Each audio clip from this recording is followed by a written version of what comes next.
Stay-at-home orders and distance learning may seem like a new pandemic prevention effort. But Hawaii and the world has seen this before, 100 years ago with the Spanish flu.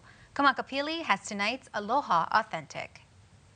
The Spanish flu pandemic from 1918 to 1920 was a strain of influenza that killed over 21 million people worldwide, and that's including at least 675,000 Americans.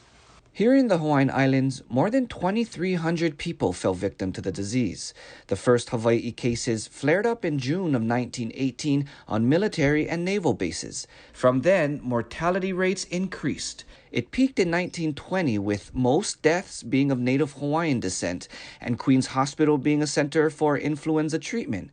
As we continue to follow many rules today, such as the stay-at-home order, some of these regulations are not foreign. There was a movement to limit crowd spread of disease that could occur at schools or at churches or at large public events and things like that. So there was definitely an attempt to minimize the possibility of crowd spread.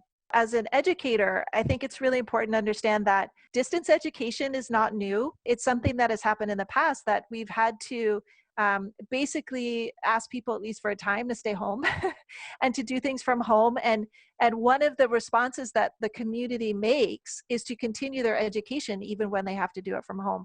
Today, we have Zoom and we have Skype, but back then, parents and students had to rely on the U.S. Postal Service.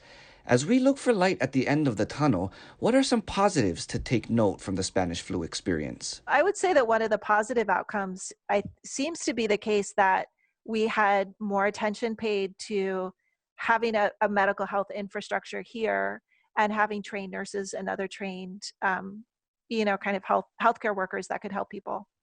Did you know? Now you do.